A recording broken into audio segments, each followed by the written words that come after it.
How can anyone explain the fabulous turnaround in the way the world views Glasgow? Or the positive changes in the very look of the city? And yet a short 10 or 20 years ago, nobody outside of Glasgow saw it as a major European city of the first rank. They talked about a dirty industrial city, too far to the north and west to be interesting or important. Now nobody doubts the city's vitality and its variety. The great Victorian city sits comfortably with the new. And like every other real city in the world, it can be just about any city you want it to be. A place of culture and of sport, of commerce and music, of restaurants and shops, fast pace and leafy suburbs. It takes more than promotional campaigns and hype to create that.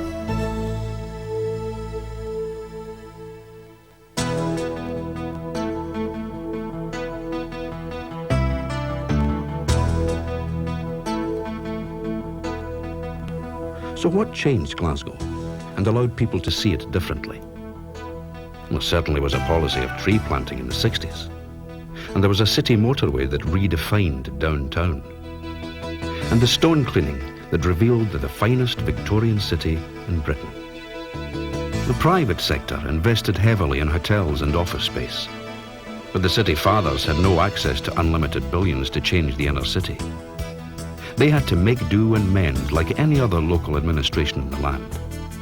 Settle for mainly modest changes that played to the city's strengths.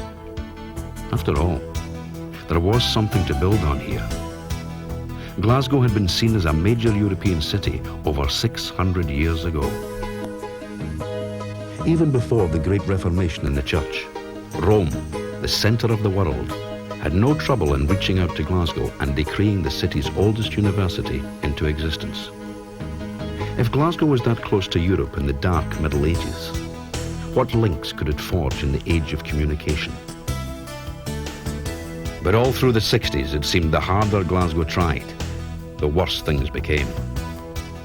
The massive slum clearance and the flight to the new towns in the peripheral estates created a gap site, transient city.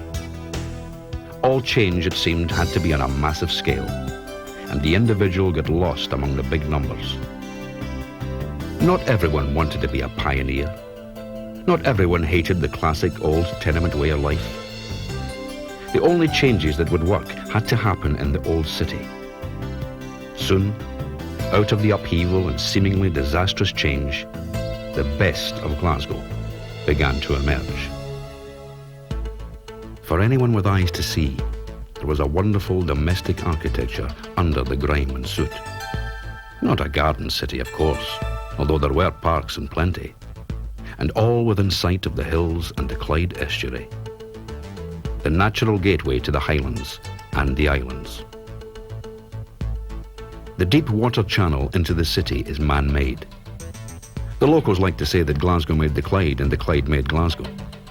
In truth, it was Christopher Columbus's modern discovery of America that put Glasgow on the map as a major port of entry for American cotton, for the cheapest Virginia tobacco in Europe. Even the American War of Independence gave Clyde shipbuilding the push it needed by blocking sales of the successful Yankee boats. Commerce changed the old university and cathedral town beyond recognition, imposed a gridiron pattern so easily learnt by a city which naturally faced New York, gave its bounty to the New World, but took their new ideas of city planning and layout. Business was here to stay. Even in the heyday of shipbuilding, Glasgow was primarily a city of commerce, and all that business means in terms of lawyers and accountants, insurers and bankers. An industry in itself, built to support the brewers and the publishers and printers, the specialist engineers and the global Scotch whisky industry, and 100 others. People used to imagine Glasgow couldn't survive without its shipbuilding. Look around. Of course, they still build the finest ships in the Clyde, but it doesn't dominate the river as it once did. In fact, most of the great smokestack industries have gone. And when the smoke cleared, it was possible to see the city for what it truly was. A place of commerce that was also the administrative capital for the 2.5 million people in the region. overseeing their roads and their water supplies, the schools and the hospitals.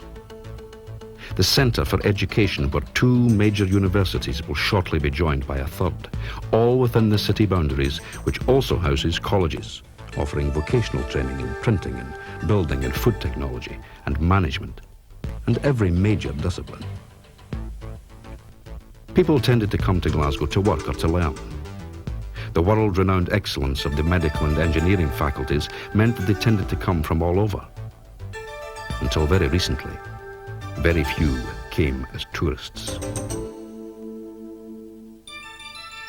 A riotously successful garden festival put paid to that. Millions showed up at the site of what had been an iron ore depot and dock. The transformation mirrored that of the city and was in the best European tradition of garden festivals, where the locals redeem a wasted site. 2 years later, the European city of culture descended on the city. Coming after Florence, Berlin and Paris, Glasgow embarked on a year-long festival and celebration. Not everyone became a culture vulture overnight. Some saw overkill, others a self-inflated bubble that would soon burst, a sort of flash in the pan. But in truth, the flash was mostly imposed from outside. Glasgow didn't have to invent a local culture for the sake of the festival. It was already in place, as was the local audience. An audience that had been going to Mayfest or the opera or the theatre or the ballet for many, many years. The tourists come now, but it was the Glaswegians who talked about Mackintosh or Greek Thompson, the Burrell or the People's Palace. It's the same with the colour supplement successes like the revitalised Merchant City and the classic Glasgow tenements. The proven traditions of local democracy, community involvement and housing associations are being tried with equal success in the peripheral housing schemes. There's a kind of infectious quality that even modest success seems capable of carrying. So, a city that picked itself up and dusted itself off, gave itself a new image to suit its reality, continues to move forward with a vigour and a vision that could give a pointer to other tireder cities.